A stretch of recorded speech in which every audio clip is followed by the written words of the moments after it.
बुद्ध पूर्णिमा के अवसर पर आप सबके लिए हार्दिक मंगल कामनाएं।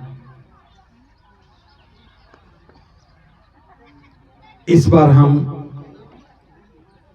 2 दिन देरी से ये कार्यक्रम आयोजित कर रहे हैं। इसके पीछे कोई खास वजह नहीं थी। वजह ये थी कि हमें अपनी सीमाओं से पार भी जाना है। इस बार हम लोगों ने पाटलिपुत्र में, जिसे वर्तमान में पटना कहते हैं, जो कभी सम्राट अशोक की गौरवशाली राजधानी थी, हमने वहां पर बुद्ध पूर्णिमा मनाई।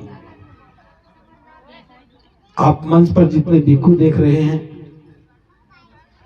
हम इस थोड़े से हैं। वहां पर हम लगभग 50 की संख्या में भिक्षु थे। इस कारण से यहाँ की टीम ने फैसला किया कि हम 2 दिन बाद मना लेंगे, लेकिन पटना में पाटलिपुत्र में एक काम होना चाहिए। और मैं आपको बता दूं, कई 100 वर्षों के बाद पहली बार पाटलिपुत्र में कतारबद्ध चलते हुए भिक्षुओं को देखा गया। तो यह धम्मभूमि का आंदोलन सम्राट अशोक के शासन को दोबारा से गरिमा दिलाने के प्रयास में शामिल हुआ है। इस कारण से बुद्ध पूर्णिमा को हम यहाँ कार्यक्रम नहीं कर सके। हम सभी लोग कल रात्रि को ही पहुंचे हैं। आज इस महत्वपूर्ण अवसर पर मैं कुछ बातें बहुत गंभीरता के साथ आपसे साझा करना चाहता हूं। बड़े पैमाने पर हरियाणा में एक आंदोलन खड़ा हुआ था। मैं भी यहीं रहता था। फरीदाबाद से भी कारवां चला, मलोखड़ा तक आया, 2 दिन में पहुंचा था। बहुत सारे कार्यक्रम बड़े बड़े हुए, लेकिन 2014 के बाद मैं लगभग हरियाणा से बाहर ही रहा। कार्यक्रम चलते रहे। आंदोलन हरियाणा से बाहर निकल करके लगभग सारे उत्तर भारत में फैलते हुए मध्य भारत को भी कवर कर चुका। यूं तो इस समय हम 22 राज्यों में काम कर रहे हैं। तमिलनाडु से लेकर के कश्मीर तक, कन्याकुमारी, इसमें जम्मू कश्मीर तक, केवल जो ये पहाड़ी क्षेत्र है, आसाम, मेघालय, सिक्किम, उसको छोड़ दिया जाए तो पूरे भारत में हम लोग काम कर रहे हैं। और जब विस्तार होता है तो अपना घर छूट ही जाता है। लेकिन मुझे अब थोड़ा सा एहसास फील हो रहा है कि जहां से आंदोलन शुरू हुआ वहां कमजोर नहीं होना चाहिए। लेकिन आज मुझे खुशी है कि आप जो मंच पर देख रहे हैं, एक भिक्षु हैं जो राजस्थान से हैं, बाकी हरियाणा से हैं। एक भिक्षुनी हमारे बीच में आज नहीं है, वो दिल्ली में कार्यक्रम में है। 3 महिला भिक्षुनियां हमारे बीच में हैं और भिक्षु हैं। थोड़े से समय में ही हरियाणा में जो उपलब्धि हुई है, इस सामान्य नहीं है। घर बार छोड़ करके, चीवर पहन करके धम्म प्रचार के लिए निकल जाना कोई आसान बात नहीं है। और आज पूरा देश हरियाणा की ओर देख रहा है। जो कभी धम्म के क्षेत्र में बंजर भूमि थी, आज यहीं से दोबारा धम्म का अंकुरण हुआ और पूरे भारत में वो फैलने लगा है। हो सकता है कि आप लोगों को लग रहा हो कि धम्म भूमि का ज्यादा विकास नहीं हुआ। लेकिन धम्म का विकास बड़े पैमाने पे हो रहा है। धम्म भूमि पूरे देश में फैल रही है। चूंकि हम यह ज्यादा काम नहीं कर पाए थे,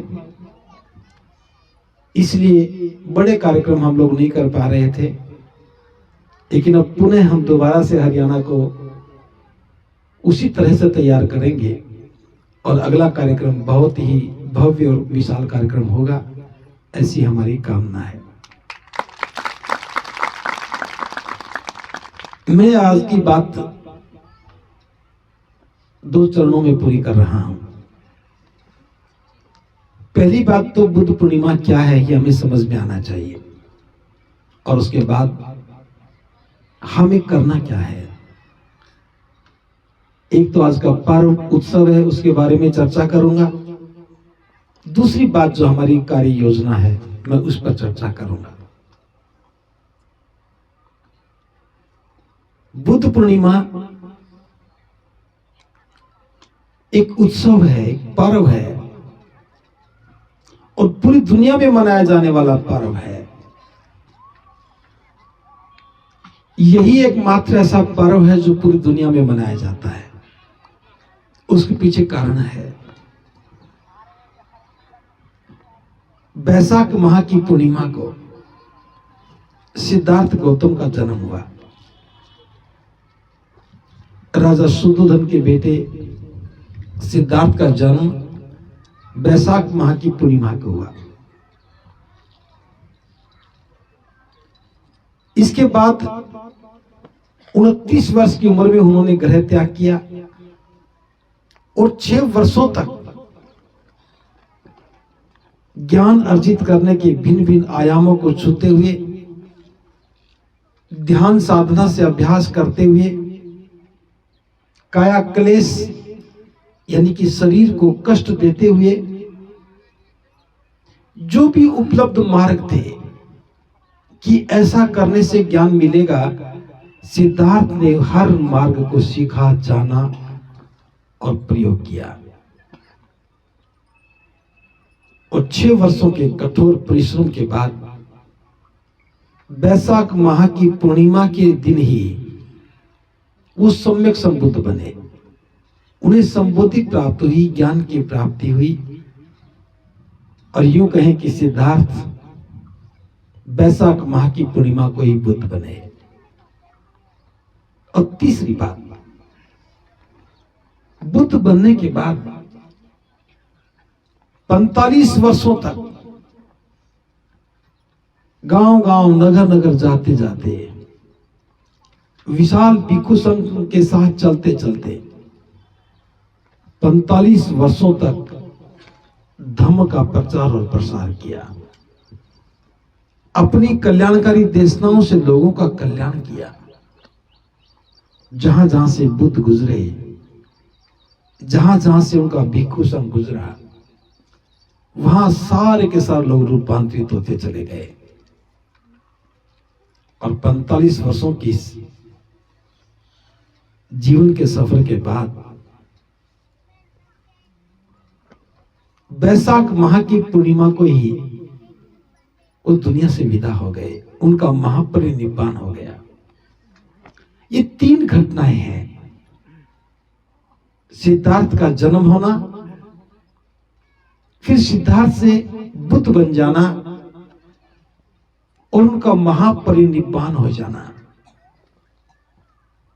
ये तीनों की तीनों घटनाएं बुद्ध बैसाख माह की पूर्णिमा को हुई। दुनिया में बुद्ध के अलावा और कोई नहीं है जिनके जीवन की 3 महत्वपूर्ण घटनाएं एक ही दिन घटी हो। जन्म होना, ज्ञान प्राप्त होना और महापरिनिर्वाण होना। महापरिनिर्वाण का मतलब है दुनिया से विदा हो जाना। और इसके साथ साथ एक बात और जुड़ी है। सिद्धार्थ के पिता राजा थे, राजमहल भी था। इसके बावजूद भी जन्म कहां हुआ? खुले आसमान में। लुम्बिनी के सालवन के खुले आसमान में सिद्धार्थ का जन्म हुआ।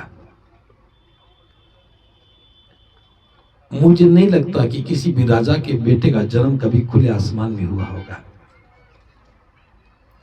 खुले आसमान में जन्म हुआ, साल वन के बीच में। जब ज्ञान प्राप्ति का समय था, उर्विला के जंगल में फल्गु नदी के किनारे पर बोधि वृक्ष के नीचे बैठ करके ध्यान साधना कर रहे थे और खुले आसमान में ही उनको ज्ञान प्राप्त हुआ। दो घटनाएं खुले आसमान में हुई और इसके बाद कुशीनारा के सालवन में खुले आसमान के नीचे उनका महापरिनिर्वाण हुआ। ये तीन घटनाएं, जन्म भी खुले आसमान में, ज्ञान प्राप्ति भी खुले आसमान में और महापरिनिर्वाण भी खुले आसमान में। बुद्ध के अलावा कोई और नहीं है जिनके साथ ऐसी घटना घटी हो। जो खुले आसमान में रहते हैं, जन्म उनके भी भले ही घास फूस की झोपड़ी के अंदर होते हों, जिस बुद्ध के पास हजारों हजारों लोग भिक्षु बनकर के साथ चल रहे थे, उनका महापरिनिर्वाण भी खुले आसमान में हुआ। तो ये वैशाख माह की पूर्णिमा बहुत अद्भुत है। तीन पर्व एक साथ मिलते हैं, तीन पर्व एक साथ मिले हैं तब बुद्ध पूर्णिमा बनी है। क्योंकि हम लोग बुद्ध को जानते नहीं थे, भूल गए। आज दोबारा से भारत के लोग बुद्ध को जानने लगे हैं, क्योंकि बाबा साहब हमें बुद्ध के पास लेकर के गए हैं। तो बुद्ध पूर्णिमा का उत्सव तीन घटनाओं को लेकर के है, लेकिन इससे कहीं ज्यादा बुद्ध ने जो हमें जीवन कल्याण का मार्ग दिया, जिससे हमारा जीवन रूपांतरित हुआ, जिससे हमारा जीवन बदला, अनंत लोगों का कल्याण हुआ। एक कल्याण की भावना के साथ जब लोग उत्सव मनाते हैं तो जीवन और गरिमा में होता है। तो हमें आवश्यकता है इस बात की कि बुद्ध को समझना चाहिए। कोई बुद्ध बनने का सफर इतना आसान नहीं था जितना हम सोचते हैं। विद्वान बनना बहुत आसान है। कोई भी व्यक्ति एक निर्धारित पाठ्यक्रम है, उसको पढ़ते रहने से, परीक्षाएं पास कर लेने से विद्वान बन जाता है। विद्वान बनने का अर्थ है ज्ञान को अर्जित कर लेना, जानकारियों को इकट्ठा कर लेना। जिसके पास जितनी ज्यादा जानकारियां, हम उसे उतना ज्यादा विद्वान कहते हैं। लेकिन बुद्ध बनना जानकारियों को इकट्ठा करना नहीं है। बुद्ध बनना जीवन की तमाम समस्याओं का समाधान पा जाना है। जीवन की तमाम समस्याओं का, अपना नहीं, संसार के सभी लोगों की समस्याओं का समाधान पा जाना ही बुद्ध बन जाना है। जीवन को श्रेष्ठ बनाने के लिए नया मार्ग दिखाना ही बुद्ध बन जाना है। सभी प्रकार के बंधनों से मुक्त होकर के निरंतर निरंतर निर्भय होकर के अनंत लोगों के लिए कल्याण करना ही तो बुद्ध हो जाना है। क्योंकि बुद्ध के जीवन का एक एक पल हमारे कल्याण के लिए बीता, इसलिए आज पूरा विश्व उन्हें याद करता है। और कल्याण में क्या है, उन्होंने जो जीवन में सिखाया हमें, मैं उनके पहले उपदेश की थोड़ी चर्चा कर रहा हूं। जो पहला धर्मोपदेश दिया, उसमें बुद्ध ने कहा कि मेरे धम्म में आत्मा और परमात्मा का कोई स्थान नहीं है। सबसे पहली बात, मेरे धम्म में आत्मा और परमात्मा का कोई स्थान नहीं है। ये क्यों कहा? क्योंकि सारे लोग उस समय आत्मा और परमात्मा में उलझे हुए थे। समाज में एक ऐसा वर्ग था जिनका सारा का सारा बाजार आत्मा और परमात्मा से सजा था। उसी के नाम का डर पैदा करते थे, उसी की पूजा पाठ करते थे और उसी के सहारे अपनी आजीविका कमाते थे। और व्यक्ति के मन में इतना ज्यादा डर था कि वो उससे बाहर सोच ही नहीं सकता था, क्योंकि ज्ञान पर ताला लगा था। पढ़ने दिया नहीं, ज्ञान अर्जित करने का अवसर दिया नहीं। बस एक ही बात कि तुम्हारी किस्मत में जो लिखा है इसे बदला नहीं जा सकता। तुमने पिछले जीवन में जो कर्म किए हैं उन्हीं का फल है, और ये सब करने वाला ऊपर बैठा है और परमात्मा है। उस परमात्मा के थोड़े से अंश के रूप में आत्मा आपके जीवन में है। आत्मा मरती नहीं है, आत्मा जलती भी नहीं है, बस एक शरीर से दूसरे शरीर में चली जाती है। और हम बस इसी को ज्ञान मानने लगे, इसी को ज्ञान मानने लगे। इसी आत्मा के साथ हम भयभीत रहने लगे। अब मेरे शरीर से आत्मा निकली, किसी और में जाएगी, किसी और में जाएगी, वो मेरा पुनर्जन्म हो जाएगा। बस एक नया डर पैदा हो गया। अब कर्म कांड शुरू हो गए, और कर्म कांड करते करते उसने बहुत सुंदर मार्ग दे दिया। कहा कि तुम कर्म करो, और कर्म ऐसे करो कि परमात्मा खुश हो जाए। ऐसे कर्म करो कि परमात्मा खुश हो जाए, और परमात्मा खुश हो जाएगा तो आपको सुख देगा। परमात्मा का खुश होना बहुत जरूरी है,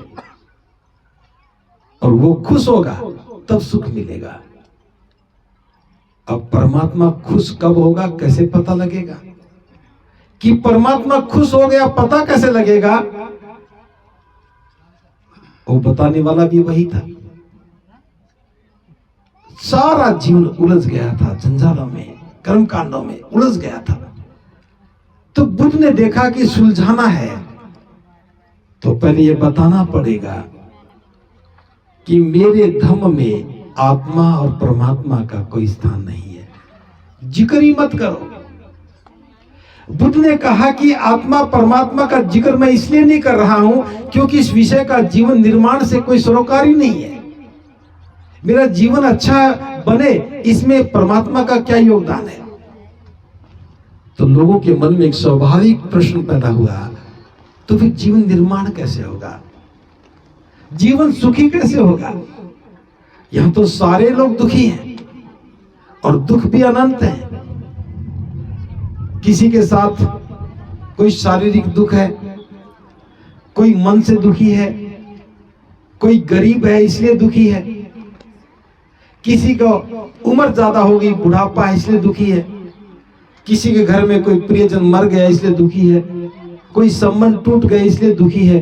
दुखों का तो कोई अंत नहीं है, अनंत प्रकार के दुख है। तो दूर कैसे होंगे? तो बुद्ध ने जो बताया इसको ध्यान से समझना। ये उपासिकाएं थोड़ा ध्यान से सुने। दुख दूर कैसे होंगे? इसके लिए बुद्ध ने कहा मेरे धम्म का केंद्र मनुष्य है। अब इस बात को थोड़ा फिर ध्यान से समझिए। दुनिया में जितने भी धर्म हैं उन सब का केंद्र सर्वशक्तिशाली है। जैसे अगर हम हिंदू की बात करें, ब्राह्मण धर्म की बात करें, तो उसका केंद्र कहां है? उसका केंद्र ईश्वर है। कि जो कुछ करेगा ईश्वर करेगा। वही जन्म देता है, वही मृत्यु करता है, वही सुख देता है, वही दुख देता है, वही न्याय करता है। सब कुछ ईश्वर के हाथ में। इसलिए लोग कहते हैं कि उसकी मर्जी के बिना पत्ता भी नहीं हिलता। अगर हम इस्लाम की बात करें, उसका केंद्र अल्लाह है, खुदा है। जो भी करना है खुदा को करना है। ईसाइयों की बात करें, उनके धर्म का केंद्र परमेश्वर है।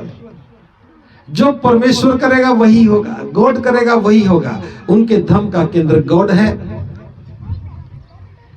अगर मैं सिखों की बात करूं तो वाहे गुरु रब उनके धर्म का केंद्र है, धर्म का केंद्र है, मनी का। तो हर धर्म के केंद्र में जो बैठा है वो सर्वशक्तिशाली है। वही जन्म देता है, वही मृत्यु का कारण बनता है, वही सुख देता है, वही दुख देता है। सारा हिसाब किताब जीवन का उसी के खाते में लिखा रहता है। मनुष्य है। और मेरे धर्म के, बौद्ध धर्म नहीं है, मैं समझाने के लिए बात कर रहा हूं। मेरे धर्म के दो केंद्र हैं, आधारभूत सिद्धांत हैं। पहला क्या है? एक मनुष्य का दूसरे मनुष्य के साथ अच्छे संबंध का होना नितांत आवश्यक है। मेरे धर्म की पहली शर्त यही है कि जहां भी दो व्यक्ति मिले उन दोनों के बीच में अच्छे संबंध का होना चाहिए। अब बौद्ध धर्म का केंद्र मनुष्य हो गया और मनुष्य भी अच्छे संबंध बने। जहां संबंध अच्छे होंगे वहां सुख मिलेगा और जहां संबंध बुरे होंगे वहां दुख मिलेगा। अब एक बात समझ में आ गई, अगर हम संबंध अच्छे बनाएंगे तो हमें सुख मिलेगा और संबंध बुरे बनाएंगे तो क्या मिलेगा? दुख मिलेगा। तो सुख का आना या दुख का आना हमारे संबंध पर टिका है, ईश्वर के खुश होने या ना होने पर नहीं टिका है। ये बात समझ में आ गई? वो लोग कहते थे कि आप कर्म करो, ईश्वर खुश होगा तो तुम्हें सुख देगा। और बुद्ध कहते हैं अगर तुम्हारे पड़ोसी के साथ संबंध अच्छे होंगे तो तुम्हें सुख मिलेगा और संबंध बुरे होंगे तो दुख मिलेगा। अब थोड़ा परिवार में जांच कर देख लो। अगर पति और पत्नी के बीच में संबंध अच्छे हैं तो जीवन कैसा होता है? सुखी होता है। और दोनों के बीच में संबंध बुरे हो जाए तो जीवन में सुख मिलेगा, दुख मिलेगा। अब रोज जाकर के किसी को खीर खिलाते रहो और वो कहे कि परमात्मा तो खुश हुआ ही नहीं, तो सुख कैसे आएगा? बुद्ध ने कहा किसी को मत खिलाओ, केवल संबंध अच्छे बनाओ, सुख ही सुख है। सास और बहू के बीच में संबंध अच्छे होंगे तो सुख मिलेगा, संबंध बुरे हो तो दुख मिलेगा। रोज लड़ाई करो और 3 घंटे पूजा पाठ करो, ईश्वर खुश भी हो जाएगा तो भी सुख मिलेगा क्या? कितनी साधारण सी बात। अगर सुख चाहते हो तो पूजा की जरूरत नहीं है, सुख चाहते हो तो डरने की बात नहीं है, सुख चाहते हो तो संबंध अच्छे बनाओ। सास और बहू के संबंध अच्छे हैं तो घर में सुख है और संबंध बुरे हैं तो घर में दुख है। पिता और पुत्र के बीच में संबंध अच्छे हैं तो सुख है, संबंध बुरे हैं तो दुख है। माता पिता और संतान में संबंध अच्छे हैं तो सुख है, बुरा है तो दुख है। पड़ोसी के साथ संबंध अच्छे हैं तो सुख है और संबंध बुरे हैं तो दुख है। समाज में हम रहते हैं, अगर हमारे समाज में संबंध अच्छे हैं तो हमें सुख मिलेगा और संबंध बुरे हैं तो दुख मिलेगा। अब इतनी सी साधारण सी बात समझ में आ जाए तो सुख के आने का रास्ता साफ हो गया। बुद्ध ने कभी नहीं कहा कि सुख चाहते हो तो मेरी पूजा करो। बुद्ध ने कभी नहीं कहा कि सुख चाहते हो तो बोध गया जाके आओ, नहीं कहा ना। सुख चाहते हो तो संबंध अच्छे बनाओ और ये संबंध हमारे विचारों से बनने हैं, हमारे स्वभाव से बनने हैं, हमारे व्यवहार से बनने हैं। विचार भी हमारे, स्वभाव भी हमारा और व्यवहार भी हमारा। अब साधना क्या है? अपना व्यवहार अच्छा हो जाए, इसके लिए अच्छा सोचो। हमारा व्यवहार अच्छा हो जाए, अच्छा सोचो, स्वभाव अच्छा हो जाए, अच्छा सोचो, और हम काम भी अच्छा करें, अच्छा सोचने से ही होगा। और ये तीनों काम हमें करने हैं। जब करने हमें हैं तो दुख देने वाला कोई और कहां से आएगा। तो बुद्ध के न्यायी, उसकी पहली पहचान है उसके संबंध अच्छे होते हैं। परिवार में अच्छे संबंध, मित्रों में अच्छे संबंध, पड़ोसी के साथ अच्छे संबंध, जहां कारोबार करता है वहां अच्छे संबंध। जहां भी संबंध अच्छे होंगे कारोबार भी फले फूलेगा। और जो कारोबार करता हो और संबंध अच्छा ना बनाता हो, कभी दोबारा ग्राहक आएगा क्या? जो कारोबारी है, स्वभाव अच्छा है, उसके पास बहुत ग्राहक होंगे, क्योंकि ग्राहक पैसे देकर के सामान लेता है, ये बात सच है। लेकिन वो ये भी चाहता है जिससे मैं सामान ले रहा हूं उसके साथ मेरा संबंध भी अच्छा होना चाहिए, उसके साथ मेरी मित्रता होनी चाहिए, क्योंकि मित्र धोखा नहीं देता, और जो मित्र नहीं है हो सकता धोखा दे दे। तो संबंधों से ही मित्रता का भाव पैदा होता है, और मित्रता का भाव सुख देता है। और दूसरा केंद्र बनाया बुद्ध ने कि दुनिया में दुख है, और मेरा उद्देश्य यही है कि मैं लोगों को दुखों से मुक्त करूं और उन्हें सुख का मार्ग दूं। अब बुद्ध हमारी फिक्र कर रहे हैं कि हमारे जीवन के दुख दूर हो जाएं। बुद्ध हमारी फिक्र कर रहे हैं कि मैं लोगों के दुख दूर करूं और उनको सुख का मार्ग दे दूं, ताकि लोग सुखी हो जाएं। मेरे धम्म का दूसरा केंद्र यही है। अब ये दोनों बातें, इन्हीं पर धम्म टिका है। 5 जो परिव्राजक थे, जो पहली बार बुद्ध के शिष्य बने थे, सबसे पहले बुद्ध के शिष्य बने थे, उनमें से एक ने पूछा कि तथागत, ये 2 बातें तो समझ में आ गई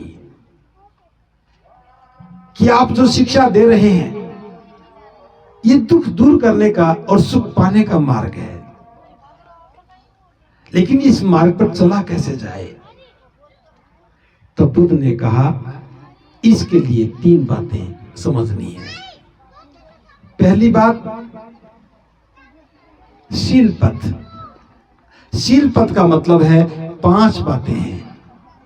मैं प्राणी हिंसा नहीं करूंगा, मैं दूसरे की वस्तु की चोरी नहीं करूंगा, मैं दुराचार व्यभिचार नहीं करूंगा, मैं झूठ नहीं बोलूंगा, चुगली और निंदा नहीं करूंगा, और मैं किसी प्रकार का नशा नहीं करूंगा। ये 5 बातें हैं। दोबारा बता रहा हूं, प्राणी हिंसा नहीं करूंगा, चोरी नहीं करूंगा, दुराचार नहीं करूंगा, झूठ और चुगली नहीं करूंगा, नशा नहीं करूंगा। बुद्ध कहते हैं कि ये 5 बातें, जो भी व्यक्ति इन 5 बातों को जीवन में उतार लेता है, अनुसरण करता है, इनका पालन करता है, उसके जीवन में कभी दुख नहीं आएगा। थोड़ा सा समझा रहा हूं। हम प्राणी हिंसा कब करते हैं? जब हमें क्रोध आता है। जो भी व्यक्ति क्रोध करेगा तभी हिंसा होगी। और क्रोध कब होता है? जब हमारी इच्छाओं के अनुकूल काम ना हो, जो हम चाह रहे थे वैसा हुआ नहीं, इसलिए क्रोध आता है। अब चाहत मेरी है, करने वाला कोई और है, उसने काम ठीक से नहीं किया, मुझे क्रोध आ गया, तो दुख तो आना ही है, नहीं आना क्या? अब आप अपने घर में आदेश दे देते हो कि मेरे कपड़े साफ कर देना, और उन्हें आपकी जीवन संगिनी को समय नहीं मिला, आप नहीं, वो धो नहीं पाई। आप सुबह सुबह देखते हो मेरी नीले रंग वाली शर्ट लेके आओ, वो कहेगी वो तो धुली नहीं है। अब क्रोध करोगे, धुली नहीं है, सारा दिन घर में रहती है, धोई नहीं, झगड़ा शुरू हो गया। अब यही तो बुद्ध समझा रहे हैं कि आदेश दूसरे को दे दिया, काम उसको करना है, और काम नहीं हुआ तो क्रोध हमें आ रहा है। बीमारी कहां है? बीमारी हमारे अंदर थी, काम हमें करना था। सुबह नीली शर्ट पहननी थी, रात को धो के रख देते, क्रोध आता क्या? सारे घरों में बस इसी बात का क्रोध है। हम उम्मीद कर रहे हैं, बच्चे भी ऐसा ही करते हैं। बच्चे कहेंगे मुझे भिंडी नहीं खानी, घर में भिंडी बन के उठा के फेंक देंगे, मुझे भिंडी नहीं खानी। तो भिंडी नहीं खानी तो मत खाओ, लेकिन क्रोध क्यों कर रहे हो? कुछ और खा लो। जो बना है उसे नहीं खाना तो मत खाओ, इतने को तकलीफ है क्या? जो पसंद नहीं है उसे मत खाओ, लेकिन क्रोध तो मत करो। वो कहे कि मुझे तो आलू खाने, तो आलू कल खा लेना, आज तो क्यों लड़ रहे हो? लड़ने का कोई माध्यम नहीं है। लेकिन हम सारे बहुत विद्वान हैं, सारे पुरुष पढ़े लिखे विद्वान हैं, और रोज इन्हीं बातों पर लड़ते हैं। लड़ते नहीं लड़ते। सारी महिलाएं बहुत समझदार हैं, पढ़ी लिखी महिलाएं बहुत समझदार हैं, और लड़ाई इन्हीं बातों पर है। मेरी देवरानी ने मेरी बात नहीं मानी, मेरी सास मेरा सुनती नहीं, सास भी पढ़ी लिखी, मेरी बहू मेरा सुनती नहीं, और सारे पढ़े लिखे, कोई किसी की क्यों सुने? जो नहीं सुनता उसे मत सुनाओ, और जो काम नहीं करता उसे काम मत कहो।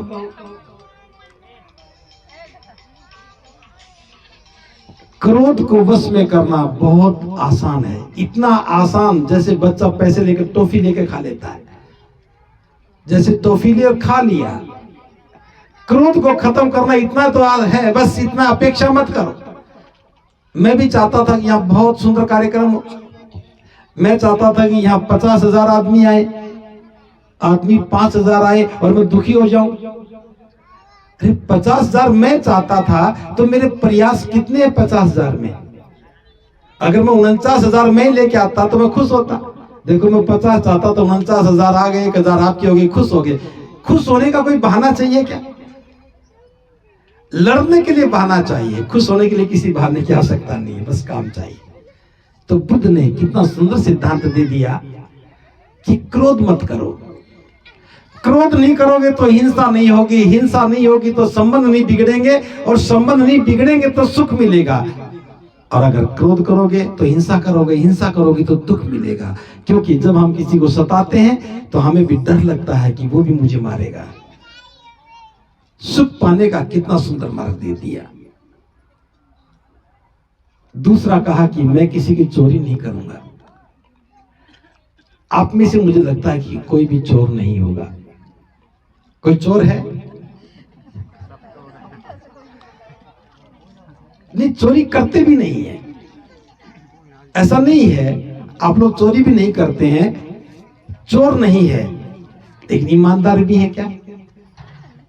आप ईमानदार भी होंगे, लेकिन एक बात बता रहा हूं, चोर कहां है? ध्यान से सुनना, दुख का स्रोत पता लग जाएगा। आप घर में 5 लोग रहते हो, 7 रहते हो, जो भी जितना भी बड़ा घर है, 5, 7, 10 लोग रहते हो। उस घर में किसी की अंगूठी गुम हो जाए, बहू ने अंगूठी निकाल कर रखी और वो अंगूठी नहीं मिली, तो घर में एकदम से सबके मन में क्या ख्याल आएगा? चोर कौन है?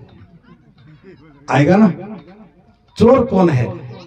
अगर उस समय कोई बाहर का कोई मित्र आया, आपने उसको चाय पिलाई, तो पहली बात तो चाहे कितना भी प्रिय मित्र था, कोई संबंधी था, कोई भी था, तो पहला शक तो हो जाएगा जरूर उसने चोरी की होगी। आप बहाने से पूछोगे, आप वहां आए थे तो क्या टेबल पर अंगूठी देखी थी?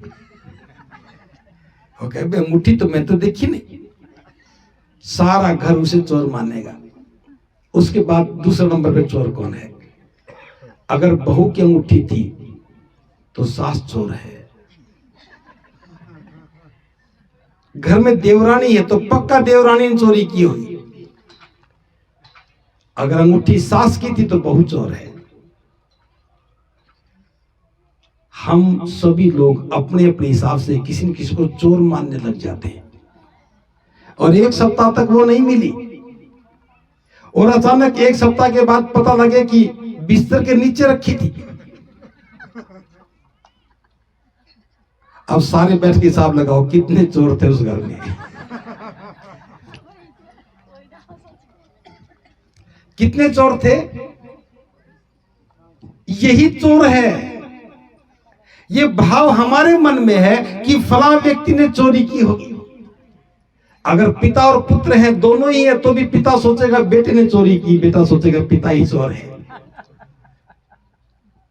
अगर 2 मित्र रहते हैं, 4 मित्र रहते हैं, तो उन्हीं में से सारे ही चोर हैं। हर व्यक्ति दूसरे को कहेगा वो ही चोर हो सकता है, वो कहेगा नहीं हाँ वही चोर हो सकता है।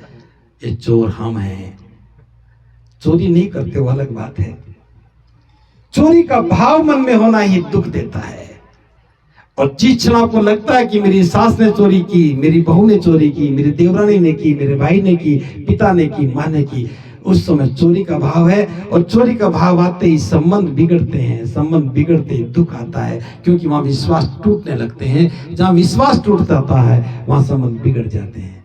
चोर कोई भी नहीं है, लेकिन हम मन में चोरी का भाव रखते हैं। चोरी का भाव हमारे मन में, और चोर किसी और को बना रहे। ऐसा होता है या नहीं होता? होता है।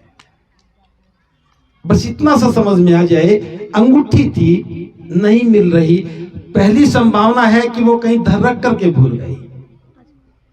1 सप्ताह तक इसी भाव में जियो। हो सकता है कि कहीं रख करके भूल गए और सारे मिलकर के खोजना शुरू कर दो। जो 7 दिन के बाद मिली, हो सकता है वो 7 घंटे में मिल जाती। तो मन में जो अविश्वास पैदा हुआ था, चोरी का भाव पैदा हुआ था, नहीं होता। लेकिन पहले तो हम कहेंगे मैं तो पहले ही कह रहा था। सास कहेगी मैं तो पहले जानती थी ये बहू ही चोर है, इसने कुछ चोरी कर ली होगी हमारा नाम लगाने के लिए। क्योंकि घर में सास हमेशा ईमानदार होती है, बहू हमेशा चोर होती है। और बहू से पूछो तो सास हमेशा चोर होती है। ये भाव क्यों बना? जीवन मूल्य नहीं है। तो बुद्ध ने कहा ये 5 बातें मानो। जिस घर में दुराचार है वहां कभी भी सुख नहीं मिल सकता। जिस घर में झूठ बोलने वाले व्यक्ति हो उस घर में कभी भी सुख नहीं मिल सकता। और जहां नशा करने वाले व्यक्ति हो जाएं उस घर में कभी सुख मिलेगा क्या? बुद्ध ने कहा है जहां मदिरा सम्मान पाती है वहां दुर्भिक्ष पड़ते हैं, औषधियां निष्फल हो जाती हैं, कलह के बादल मंडराते हैं। हे मनुष्यों, मदिरा से सदा बच के रहना ये मूर्खों का स्वर्ग है। फिर समझा रहा हूं, जहां शराब पी जाती है वहां अकाल पड़ता है। दुर्भिक्ष का मतलब है अकाल पड़ना, क्योंकि शराब पीने वाला सारा धन बर्बाद कर देता है। रोज शराब पीने से शरीर के फेफड़े, गुर्दे, लीवर सब खराब हो जाते हैं। और बीमारी की अवस्था में जब उस व्यक्ति को लेकर डॉक्टर के पास जाएंगे, डॉक्टर कहेगा कि मेरे पास इसका कोई इलाज नहीं है, बस घर ले जाओ। बुद्ध कहते हैं औषधियां निष्फल हो जाती हैं, कलह के बादल मंडराते हैं। जैसे आसमान में बादल देकर के हम कहते हैं बरसात होने वाली है, ऐसा ही जब व्यक्ति शराब पी के घर में आता है तो पड़ोसी भी कहेगा झगड़ा होने वाला है। और बुद्ध कहते हैं कलह के बादल मंडराते हैं। हे मनुष्यों, मदिरा से सदा बच के रहना यह मूर्खों का स्वर्ग है। शराब पीने के बाद आदमी होश खो देता है, और बेहोश व्यक्ति हो जिसमें होश ना हो वो मूर्ख है, और फिर पी के स्वर्ग का आनंद लेता है। जिस घर में शराब का प्रवेश हो गया वो घर भी बर्बाद हो जाता है, बच्चे गैर अनुशासित हो जाते हैं। अब इतनी सी बात समझ में आ जाए तो क्या शराब कोई पी ले? सारे लोग मिलकर के शराब पिएंगे और फिर अच्छे भी कहलाएंगे। विवाह शादी में तो बाराती जब भी बनेंगे पहले एक पौवा पी लेंगे। घर में पी लेंगे तो बाराती होने का प्रमाण पत्र हो गया। ससुराल में जाकर लड़की वाले घर जाके पिएंगे तो फिर तो पक्का विवाह बहुत बढ़िया हो गया। सारी बारात पीट करके आती है। और कभी बारातियों ने कहा है कि कभी गलती हमारी थी? नहीं कहा ना। तो दुख आचरण का है, दुख स्वभाव का है, दुख आप गलतियां कर रहे हो उसका है। और बुद्ध की ये बात समझ में आ जाए कि इन 5 बातों को मानना है, जीवन में उतारना है, तो सुख ही तो सुख है। भले ही बुद्ध का नाम मत लेना, भले ही बौद्ध मत बनना, लेकिन शराब मत पीना। आप कहेंगे बंटी जी क्या बात कर रहे हैं, क्योंकि मैं जानता हूं चोर तो कोई नहीं था, लेकिन शराब पीने वाले जरूर होंगे, है ना। और जो शराब पीने वाला वही मेरी बात सारी बात तो मानेगा, बस वो यहाँ मानेगा, घर जाके फिर पी लेगा। इसका मतलब बुद्ध की अनुकंपा के पात्र नहीं बने हैं। जिसकी बात समझ में आ जाए उसका कल्याण हो जाएगा। तो बुद्ध ने कहा कि जीवन सुखी हो सकता है, उसके 3 मार्ग हैं। पहला शील पथ है, शील का पालन करो। दूसरा कहा मध्यम मार्ग पर चलो, 2 अतियों के बीच का मार्ग। ना बहुत ज्यादा जीवन को खींच करके रखो और ना जीवन को भोग विलासता में लेकर जाओ, बीच में चलो। बीच में चलने का मतलब क्या है? पहली बात, प्रज्ञा में आ जाओ। प्रज्ञा का मतलब है अपनी अज्ञानता को दूर करो, सम्यक दृष्टि। जो हमारे अंधविश्वास हैं पहले हमें उनसे मुक्त होना चाहिए। अंधविश्वास, उदाहरण दे रहा हूं, आप सारे समझदार हैं, फिर भी एक छोटी सी समस्या बता रहा हूं। पलवल में या आप जहां से भी आए हैं, सप्ताह में कौन सा बार है जिस दिन महिलाएं सिर नहीं धोती हैं? बृहस्पतिवार को। ये पाठ किसने पढ़ाया? हम भी पढ़ करके आए हैं, आप भी पढ़ करके आए हो। कभी किसी सिलेबस की किताब में लिखा था कि शादी होने के बाद महिलाएं बृहस्पतिवार को सिर नहीं धोएंगी? किसी क्षेत्र में शुक्रवार है, कहीं शनिवार है, कहीं मंगलवार है, लेकिन पलवल में बृहस्पतिवार है। और महिलाएं हर बृहस्पतिवार को डरती हैं कि सिर धो लेंगे तो पता नहीं क्या अनर्थ हो जाएगा। क्या ये होना चाहिए? आप कितने भी पढ़ लिख गए, डॉक्टर बने, इंजीनियर बने, प्रोफेसर बने, और जिसका बेटा आईएएस बन गया उसकी मां भी बृहस्पतिवार को डरती है। और आप जो बैठे हैं आपके घर में भी ऐसा ही होगा। कुछ लोगों के घर में नहीं भी होगा, मानता हूं, लेकिन क्या हमें इस अज्ञानता से बाहर नहीं निकलना चाहिए? हम बात तो बुद्ध की करते हैं, बाबा साहब की करते हैं, विद्वता की करते हैं, बुद्ध पूर्णिमा मनाते हैं, और महिलाएं बृहस्पतिवार को सिर भी ना धोएं।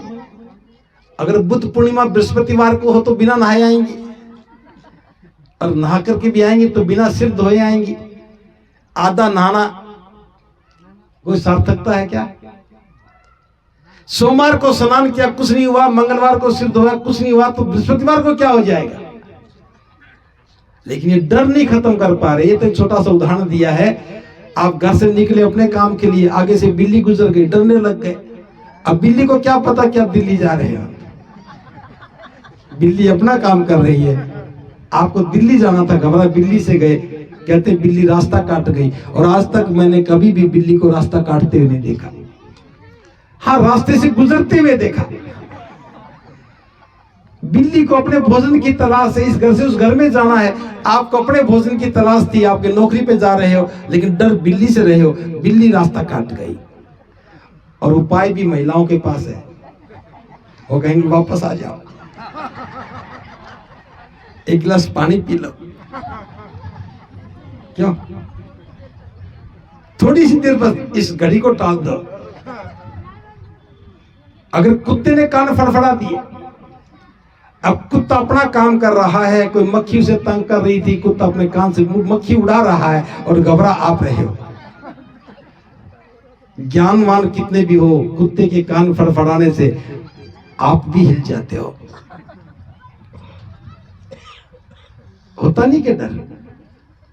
कितनी प्रकार की अज्ञानताएं हैं। इन अज्ञानताओं से मुक्त हो जाता है तो आदमी निर्भय हो जाता है। जो निर्भय हो जाता है उसकी बुद्धि निर्मल होती है। बुद्धि निर्मल होती है, इसी का नाम प्रज्ञा है। और जो प्रज्ञा में आ गया वो निर्भय हो जाता है। तो बुद्ध कहते हैं निर्भय हो जाओ।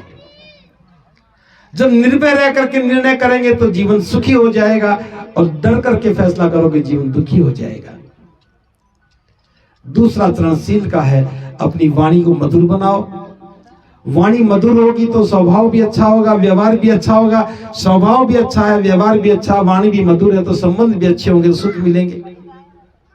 बुद्ध कहते हैं कि अच्छा व्यवहार करो और आजीविका भी अच्छी करो। आजीविका ऐसी हो किसी दूसरे को कष्ट ना दो। और तीसरा चरण है मन को साफ रखने का अभ्यास करो। सजगता का अभ्यास करो और जीवन की 5 बाधाओं के पार उतर जाओ। 5 बाधा कौन सी? मन में किसी प्रकार का लोभ नहीं होना चाहिए, मन में किसी प्रकार की ईर्ष्या नहीं होनी चाहिए, आलसी भी नहीं होना चाहिए, कोई किसी प्रकार का अनिश्चय ना हो कि आज करूं कल करूं, ऐसा नहीं होना चाहिए, और कोई संदेह भी ना हो। इन 5 विकारों से मुक्त हो जाते हैं तब हमारे लिए निब्बान का द्वार खुल जाता है, परम सुख का द्वार खुल जाता है। और तीसरा चरण है परम सुख का द्वार तो खुल गया, मंजिल दूर है, मंजिल तक जाना है तो फिर 10 पारमिताओं का अभ्यास करो, जिसमें पहली पारमिता है दान पारमिता। दान क्या है? दान पारमिता का मतलब है आप किसी व्यक्ति की सहायता करना चाहते हो, सेवा करना चाहते हो, तो दान से सेवा होती है, शरीर से भी सेवा होती है। किसी बीमार को देखा, आपने सहारा दिया, ये सेवा है। घर में कोई बीमार हुआ, उसकी सेवा करते हो, ये सेवा है। लेकिन बीमार आदमी है, उसे दवा चाहिए, दवा के पास पैसे नहीं हो, तो क्या सेवा से ठीक हो जाएगा? आपने दान दिया, दवा खरीदी और दवा दे दी, ठीक हो गया। एक बच्चा पढ़ना चाहता है, उसके पास पैसे नहीं है, आपने उसके लिए फीस भर दी, किताब दे दी, कॉपी दे दी, इससे दान हो गया, उससे उसका जीवन कल्याण हो गया। कोई बूढ़ा व्यक्ति है, बेसहारा है, कोई है नहीं, आपने उसके लिए भोजन की व्यवस्था कर दी, ये दान हो गया। दान अनेकों प्रकार के हैं। आप धन का दान करते हैं, वस्त्र का दान करते हैं, भोजन का दान करते हैं, औषधि का दान करते हैं, और किसी को सही मार्ग बताना भी दान है, ज्ञान का भी दान करते हैं।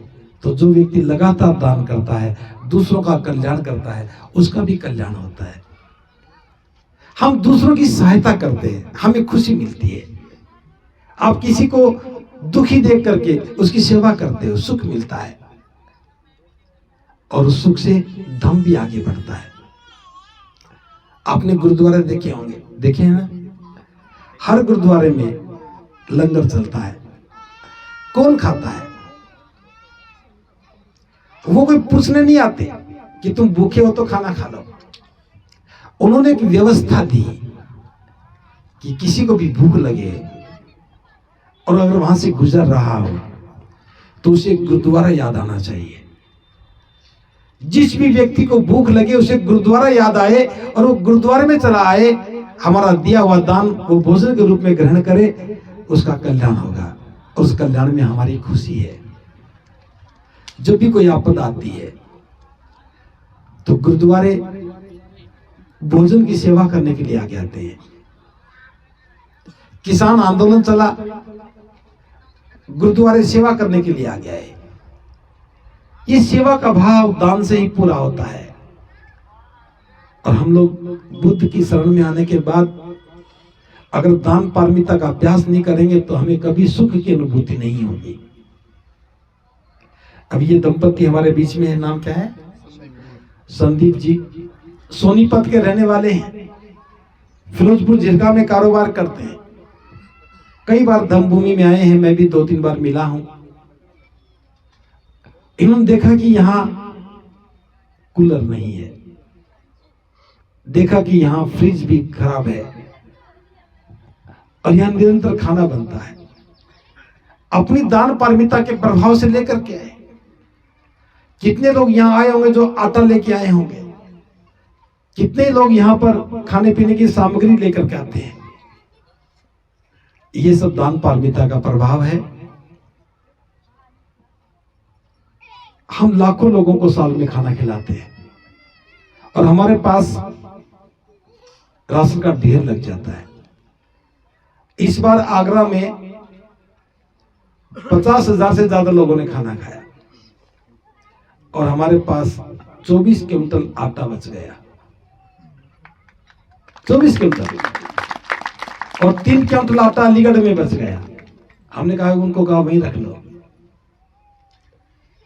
और यहां मेरे ख्याल से 12 टीन रिफाइंड आए हैं, 12 बचे हैं वहां पे, उनमें से 8 यहां आ गए। दाल के 2 कट्टे यहां आए हैं, 1 कट्टा अलीगढ़ चला गया। 3 आए हैं, 3 कट्टे आए हैं। क्यों बचा? लोगों ने दान दिया। दान दिया, वहां दान दिया, काम यहां भी आ रहा है। वहां दान दिया, अलीगढ़ भी काम आ रहा है। ये दान पारमिता है। ऐसे ही 10 पारमिताएं हैं, मैं सब पर जिक्र नहीं करूंगा, लेकिन हर एक पारमिता पर अभ्यास करते हैं तो जीवन सुखी बनता है। तो ये बुद्ध का धर्म है। अब सुख के लिए बुद्ध ने कभी कहा कि मेरी पूजा करो, नहीं कहा। बस बुद्ध ने कहा कि कल्याण का काम करो, अपना भला करो, दूसरों का भी भला करो, सुख मिलेगा। तो इसीलिए पूरा विश्व आज बुद्ध के बताए मार्ग पर चलता है, जीवन सुखी करता है, उसके मन में कल्याण की भावना पैदा होती है और अनंत लोगों का कल्याण करता है।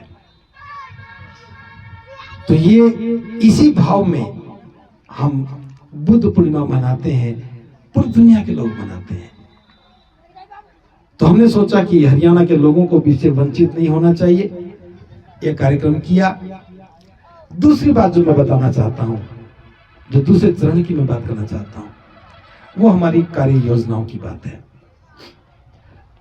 मैंने कहा कि हमने भी सोचा कि धम्मभूमि को एक नया स्वरूप मिलना चाहिए, क्योंकि पिछले काफी समय से मैं भी यहाँ नहीं रहा और सारे भिक्षु भी इतने नहीं थे, कम थे, ये भी घूम घूम कर काम कर रहे थे। लेकिन अब हमने सोचा है कि अब भिक्षुओं को यहाँ रहने के लिए कहेंगे और वो सब यहाँ रह करके काम करना शुरू करेंगे। तो कुछ काम आपको करने हैं। पहला तो काम, हर व्यक्ति अपने अपने घर में एक दान पात्र रखे। कोई भी दान पात्र आप डब्बा लेकर के उसे दान पात्र बना सकते हैं और हर रोज कम से कम 2 रुपया उसमें डाल दिया करो। 2 रुपया इसलिए जो आप डालेंगे उसमें से आधा हिस्सा हम बच्चों की पढ़ाई पर खर्च करेंगे। जो स्कूल फॉर एक्सीलेंट लाइफ हम चलाते रहे हैं, अभी भी हमारे काफी सेंटर चल रहे हैं। बीच में कोरोना के बाद हम नहीं चला पाए थे, अब दोबारा से उन्हें शुरू कर रहे हैं। गांव गांव में छोटे बच्चों को पढ़ाने की योजना जो है, हर गांव में हम बच्चों को पढ़ाने के लिए स्कूल फॉर एक्सीलेंट लाइफ 2 घंटे के लिए पढ़ाएंगे। उसी गांव में किसी महिला को, किसी नौजवान को तैयार करके बच्चों को पढ़ाना शुरू करेंगे। पढ़ने वाले बच्चे थोड़ा बहुत पैसा पढ़ाने वाले को देंगे, जहां कमी पड़ती है वहां हम देंगे, जहां पर आवश्यकता है, टाट पट्टी है, बोर्ड है, कुछ भी जरूरत पड़ती है तो हम पूरा करने की कोशिश करेंगे, उसके काम आएगा। तो मैं उम्मीद करता हूं कि इस बार जितने लोग आए हैं सभी अपने अपने घर में रखें और हर रोज ईमानदारी से मात्र 2 रुपया डालना है। ज्यादा की मनाही नहीं है, लेकिन इतना हम उम्मीद करते हैं। जैसे आज भी 2 परिवारों से दान पात्र आए, उनमें से दान धन निकला और ये काम आएगा। दूसरी बात, हर रोज आप घर में खाना बनाते हो, सुबह सुबह खाना बनाने से पहले 1 मुट्ठी आटा निकाल करके धम्मभूमि के नाम से रख दिया करो। आप जहां से भी हैं, बस हमें पता होना चाहिए कि आपके पास आटा है, इकट्ठा करने की व्यवस्था हम करेंगे। वो आटा यहां तक आना चाहिए, कैसे आएगा वो हम बता देंगे, लेकिन आपको 1 मुट्ठी आटा निकालना है। और किसी वजह से हमारे पास तक नहीं आ पाता तो 1 सप्ताह के बाद आप उसे घर में इस्तेमाल कर सकते हो, अगले सप्ताह फिर इस्तेमाल कर सकते हो। जब भी इधर आने का मौका मिले अपनी इच्छा से उस आटे को लेकर के आ सकते हो, खराब नहीं करना है। 2 बातें। तीसरी बात, आप पहले आते थे, यहां बहुत सारे पेड़ खड़े थे, बहुत सारे नीम के पेड़ खड़े थे। पिछले वर्ष बरसात बहुत हुई, नीचे का पानी काफी ऊपर आ गया, यहां 1 फीट पर भी पानी था। गड्ढा खोदते थे, 1 फीट गड्ढा खोदा तो पानी आ जाता था और काफी प्रयासों के बाद पानी निकला नहीं और नतीजा ये हुआ कि उस सारे पेड़ सूख गए। नीचे का पानी वैसे भी खारी पानी, बहुत खारी पानी है, वो सारे पेड़ सूख गए और आप देख रहे हैं कि थोड़े से पेड़ बचे हैं, जो ऊपर थे वो पेड़ बच गए, जो नीचे की साइड में तो सारे नष्ट हो गए। तो हम इस बार एक अभियान चला रहे हैं, रुख रोपण अभियान। रुख रोपण क्या है? ये हमारी व्यवस्था का भी काम है। हमने पिछले दिनों कहा कि जिसके घर में भी कोई प्रियजन की मृत्यु हो जाए तो उसकी अस्थियों को गंगा में ना लेके जाएं। जहां भी आपके पास जमीन उपलब्ध हो, अपनी हो या सरकार की हो, कहीं भी हो, एक गड्ढा खोद करके अस्थियों को उसमें रखो और उस पर एक सुंदर सा पेड़ लगाओ। पूरे देश में यह अभियान चला रखा है और इस बार बड़े पैमाने पर लोगों ने अपने प्रियजनों की अस्थियों पर पेड़ लगाए हैं। व्यक्ति के जाने के बाद पेड़ की एक स्मृति रहती है, हम उसके परवरिश भी करते हैं। फलदार है तो फल लगेंगे, छायादार तो छाया भी होगी। कभी दुखी मन में वहां जाए भी गए तो अपने प्रियजन की हमें याद भी आएगी। माँ की अस्थियों पर है तो लगेगा कि जब माँ की गोदी में बैठा हूं, पिता की अस्थियों पर लगेगा जैसे पिता का हाथ मेरे सिर पर है। ये बहुत अनुभूति वाला विषय है। फल लगेंगे तो अपने माता पिता की याद भी आएगी। तो हम आप लोगों से आह्वान कर रहे हैं, जो भी व्यक्ति अपने प्रियजन की स्मृति में पेड़ लगाना चाहे वो यहाँ धम्म भूमि में आकर के पेड़ लगा सकता है। बस उसके लिए एक छोटी सी कंडीशन रखी है, एक टोली मिट्टी डलवाएं और उस पर एक पेड़ लगाएं और कभी कभी आकर के उसको अपने हाथ से पानी दे दिया करें और अपने नाम की एक पट्टिका लगा दें। जिसकी स्मृति में पेड़ लगा रहे हो उसकी एक पट्टिका लगा दो कि फलां व्यक्ति या उनके पिता की स्मृति में उस वृक्ष का रोपण हुआ। आप उसकी देखभाल करेंगे, देखभाल हम भी करेंगे, लेकिन एक ट्रॉली मिट्टी डलवाने के बाद लगाना। वो इसलिए ताकि दोबारा पानी के प्रभाव से वो पेड़ नष्ट ना हो।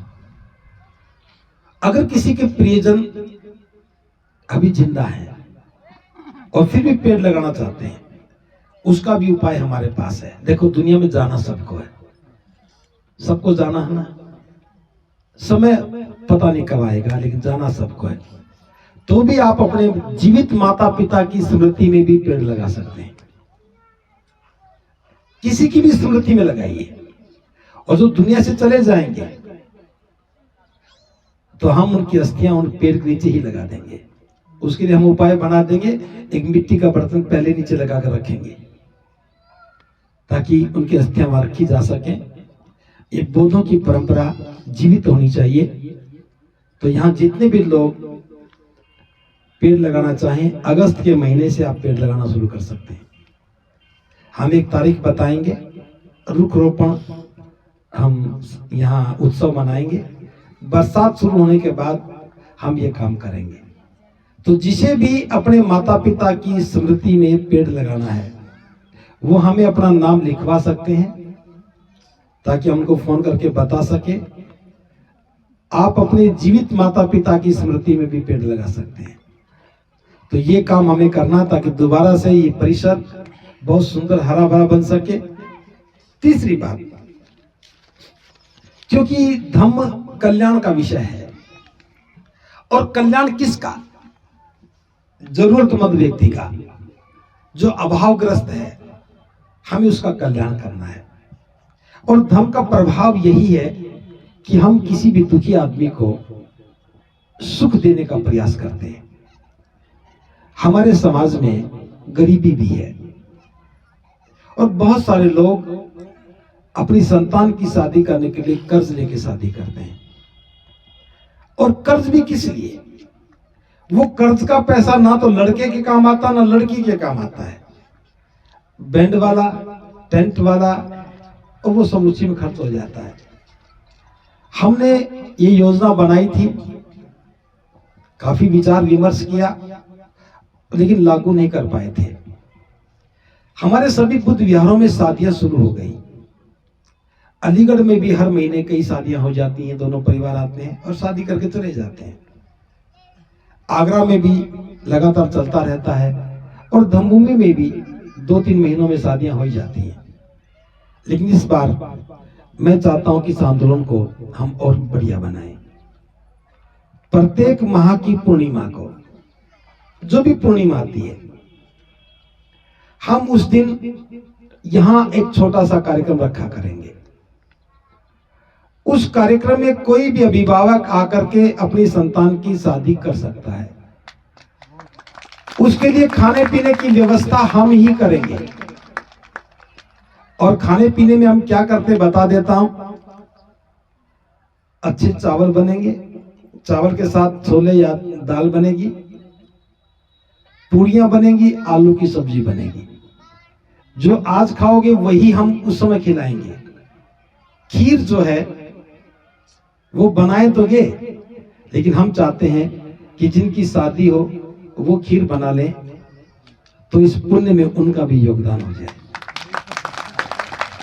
जो आप लोग एक मुट्ठी आटा देंगे, वो आटा इसी काम में लगाएंगे। और यहां कोई अमीर गरीब का अंतर नहीं है। शादी सबको बुद्ध विहार में करनी है, किसी भी बुद्ध विहार में कीजिए। लेकिन फिलहाल हमारे 3 केंद्र हैं। एक पलवल में है, ये दूसरा हमारा हो गया अलीगढ़ में और आगरा में, तीसरा। तीनों जगह पर हम ये व्यवस्था कर रहे हैं। प्रत्येक पूर्णिमा को हम एक कार्यक्रम आयोजित करेंगे तीनों जगह पर। जिसको भी विवाह करना हो, दोनों परिवार आए और अपने साथ कितने भी आदमी लेके आए, कोई कंडीशन नहीं है। हम ये कहें कि 50 ही लेके आओगे, आप 5000 भी लेके आओ, हमें खुशी होगी। बस इतना कर लेना, अगर ज्यादा आदमी लेके आओ तो हमें पहले बता देना। ऐसा ना हो कि हम दाल बनाए 200 आदमियों की आदमी आ जाए, 400 दिक्कत होगी। हम कोई कटौती नहीं करते। आप सब लोग एक मुट्ठी आटा निकालिए। हम भी चाहते हैं कि धम्म भूमि में लगातार कार्यक्रम हो और हर आदमी शादी करने की बात करे तो धम्म भूमि में आए। यहां कोई शादी का शुल्क नहीं है, लेकिन बस 2 काम जरूर मत करना। एक तो बैंड लेके मत आना, और दूसरा बारात लेके मत आना। ना बैंड और ना बारात। और बारात नहीं आएगी तो पी के भी मत आना, क्योंकि बारातियों के साथ ही बोतल चलती है। शादी दिन में होगी, शादी दिन में होगी। कितने भी व्यक्ति आओ, बस ये नहीं पता लगना चाहिए लड़की वाला कौन है, लड़के वाला कौन है। सारे के सारे उस आयोजन का हिस्सा बनेंगे और यहाँ आके शादी करो। जिसके जो दान पारमिता का भाव वो दान करें, ना करना ना करें, लेकिन ये आंदोलन चलना चाहिए। और ये जब भी चलेगा जब आपके घर में से एक मुट्ठी आटा और एक दान पात्र शुरू हो जाएगा। अगर ये काम नहीं चल पाया तो उस दोष में आप भी शामिल होंगे। मैं तो गुनाहगार हो ही जाऊंगा, क्योंकि मैं तो कह रहा हूं। आप कहेंगे देखो बंती जी ने कहा था और किया नहीं। निसंदेह मैं कह रहा हूं मुझे करना चाहिए, लेकिन मैं जो कह रहा हूं उसके पीछे आप लोगों की ताकत है। आप साथ खड़े हैं तो काम हो जाएगा। और ये काम मेरा नहीं है, अथीन के लोग हैं, पलवल के लोग हैं, हरियाणा के लोग हैं, सभी की साझी जिम्मेदारी है। मैं इसको क्षेत्र के रूप में नहीं देख रहा हूं। हमारे लिए तो सारा देश एक जैसा है। अगर हम आगरा में तो आगरा वाले कहलाते हैं। अब मैं पटना में गया तो मंच से कहा गया कि भंते जी आगरा से आए हैं, आगरा वाले भंते जी।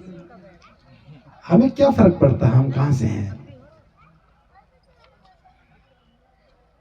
हाँ, तो इसलिए शादी के मामले में कोई भी गरीब आदमी अगर दुखी हो रहा हो, आप उसे कहें कि शादी करनी धम्म में जाके करो। खाने की व्यवस्था हम करेंगे।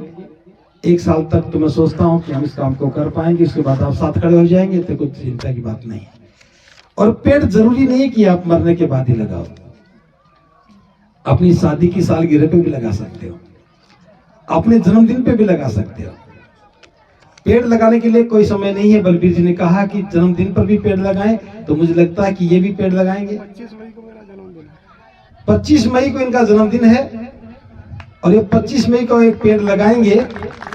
बलबीर जी तैयारी करो, एक ट्रॉली मिट्टी डलवाओ। तो ये शुरुआत है। और 30 अगली बात जो मैं कहना चाह रहा हूं वो ये, हम यहाँ पर ध्यान साधना शुरू कर रहे हैं। हमारे पास काफी स्पेस है। इस समय हम 50 लोगों को सुला सकते हैं, इतनी हमारे पास कैपेसिटी है, इतने बिस्तर भी हैं। तो जल्दी ही हम यहाँ ध्यान साधना का अभ्यास शुरू करवाएंगे। जो भी विपස්සना करना चाहे, मेडिटेशन करना चाहे, वो हमें यहाँ नाम लिखवा सकता है। इससे अगली बात, जुलाई के महीने में शायद 13 जुलाई से वर्षावास शुरू होगा। बौद्धों में परंपरा है कि बरसात के दिनों में भिक्षु 3 महीने के लिए एक साथ रहते हैं, इकट्ठे रहते हैं। तो आप में से कोई भी व्यक्ति 3 महीने चीवर पहन करके हमारे साथ रहना चाहता है। संभव तो मैं पंजाब में रहूंगा या कहीं भी रहूंगा, 3 महीने के लिए चीवर पहन करके हमारे साथ अभ्यास करना चाहते हो धम्म का, तो आप हमें नाम लिखवा सकते हो। आपको चीवर में रहना है और 3 महीने के बाद आप वापस अपने घर चले जाना, कोई दिक्कत नहीं है। और अगर कोई 3 महीने ना कर पाए, 1 महीना भी रहना चाहे तो भी लिखवा सकता है। 1 महीने से कम वाले वर्षावास में नहीं आएंगे, क्योंकि मैं चाहता हूं कि सीखने का एक अच्छा अवसर मिले। महिलाएं भी अगर वर्षावास में आना चाहें, चीवर पहनना पड़ेगा। भिक्षुणियां हमारे पास हैं, आप उनके सानिध्य में रहेंगी, तो ये परंपरा आगे बढ़नी चाहिए। बस इन्हीं बातों के साथ इस परिसर को और सुंदर बनाने का हम प्रयास करेंगे। और मैं उम्मीद करता हूं कि 3-4 महीने के बाद इसकी दीवारें सुंदर लगने लगेंगी और यहाँ सुंदर कार्यक्रम होने लगेंगे। आप में से जो भी कोई नौजवान व्यक्ति, महिला, पुरुष धम्म भूमि में सेवा देना चाहें, यदा कदा कभी आना चाहें, 1 सप्ताह के लिए, 10 दिन के लिए रुकना चाहें, आप आइए, अभ्यास कीजिए, यहाँ रहिए और इस परिसर को सुंदर बनाने में अपना योगदान दीजिए। बस इन्हीं सब बातों के साथ मैं अपनी वाणी को विराम दे रहा हूँ। आज मौसम कभी गर्म हो जाता है, कभी सुहाना हो जाता है, कभी हवा रुक जाती है तो कभी चलने लग जाती है। बहुत सारे भरतपुर बहुत बिहार बन के तैयार हो गया, मूर्ति लगी है।